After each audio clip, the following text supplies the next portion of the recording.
J'ai une passion, c'est l'écriture. Donc, les larmes du marigot.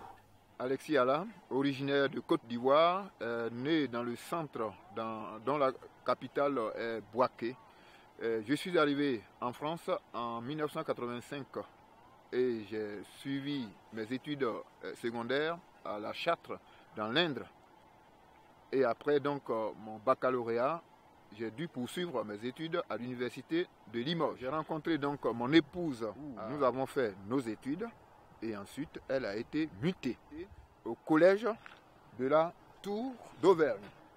Pour cette année scolaire, je suis en poste au collège de la Tour en tant que professeur de français. J'ai une passion, c'est l'écriture. J'ai un autre combat, je suis sensible à l'environnement et suis membre de l'association H2O présidée par Jean-Pierre Vauquier qui a préfacé ce dernier roman. Alors Alexis, je suis venu à ta rencontre là pour parler de ce 6e livre là qui vient de sortir, qui est un roman, on va dire assez personnel. Est-ce que tu peux nous en dire 2 mots? Oui, en effet, l'éditeur a retenu une phrase qui, en tout cas, paraît-il, me ressemble énormément. À l'époque, les adultes dénonçaient ma folie, mais j'étais mu par le fait que j'avais à la place de mes jambes des ailes. Qu'est-ce que cela signifie? Tout simplement, j'ai toujours eu cette envie de bouger, cette envie d'écrire, cette envie de dire ce que je pense au fond de moi, cette envie de relater après 28 ans de vie en France et cette retournée en Côte d'Ivoire et de raconter ce que j'ai pu vivre. Lorsqu'on parcourt ce roman, on s'aperçoit qu'il y a quand même beaucoup d'émotions et parfois des pleurs. D'où ça vient? Oui, cela vient du fait que j'ai attendu trop longtemps, 28 ans. En arrivant, il y a eu beaucoup d'évolutions, beaucoup de changements. Ceux que j'ai laissés ne sont plus tous présents. Ce vide, le regard de ceux qui m'ont accueilli. Pendant 3 jours, les activités étaient arrêtées. Ne serait-ce que de m'accueillir vraiment, d'être avec moi, et parce qu'ils sont heureux, et moi aussi, en effet. Sauf que cela se traduit chez moi par les larmes. D'où le titre? D'où le titre, donc, les larmes du marigot. Larmes du marigot parce que j'ai passé toutes les 3 semaines à pleurer, à pleurer, à pleurer. Donc j'ai versé énormément de larmes.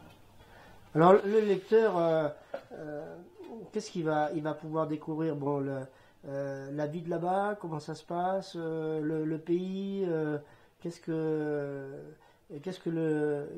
qui va attirer le lecteur d'après toi? Je pense que déjà les émotions qui sont traduites dans les mots qui présentent le pays, la Côte d'Ivoire de façon générale, puisque j'ai atterri à Abidjan, et ensuite le village où c'est, je dirais, une cure d'authenticité, une cure d'émotion, et toutes ces larmes, et toute cette ébullition, en tout cas, c'est considérable pour tout le monde, et moi je pense que le lecteur, il trouvera son compte, à savoir, il va vivre d'émotions, les mêmes émotions qui m'ont traversé. Alors, ils pourront découvrir aussi une autre chose, on va pas le dévoiler, enfin on va peut-être pas l'expliquer, mais par exemple, tu parles du quartier de l'homme qui n'est rien. Donc ça, c'est à découvrir dans le livre. Hein. Ah oui, le quartier de l'homme n'est rien est à découvrir dans le livre, et je tiens simplement à signaler que ce n'est pas un quartier qui est inconnu. Chacun de nous voit le quartier de l'homme n'est rien. Il est à côté de nous, il est parmi nous, il est là où nous nous déplaçons. Voilà. Donc pour terminer, donc ce livre, t'aimerais remercier quelques personnes quand même qui t'ont permis de faire ce livre. Oui, en effet, je tiens à remercier infiniment Fabienne Dufis qui a toujours illustré mes livres. En tout cas, je la remercie, ainsi que Jean-Pierre Vauquier qui a préfacé. Et puis, je n'oublie pas non plus ceux qui m'ont aidé et permis d'effectuer ce voyage en terre natale. Voilà, et donc une grosse pensée bien sûr pour toute la famille, les amis laissés là-bas. Et d'après ce que je comprends, c'est que tu n'attendras pas 28 ans pour retourner là-bas. Ah, c'est le conseil le plus précieux que chacun de ma famille, chacun des membres de la famille là-bas a donné.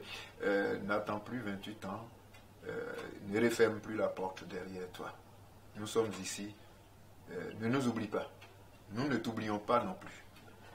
Voilà, alors pour ceux qui souhaiteraient découvrir ce roman, je crois qu'il y a quelques séances de dédicaces qui sont prévues. Est-ce que tu peux nous en parler? Et oui, le samedi 7 décembre, je serai présent à la médiathèque de Lanobre, dans le Cantal. 7 décembre, donc à partir de 9h30 jusqu'à midi. Et ensuite, le dimanche 8, pareil, de 9h30 à midi à la maison de la presse de la Tour d'Auvergne. Et le 29 décembre, à la librairie Rémy, à la Bourboule.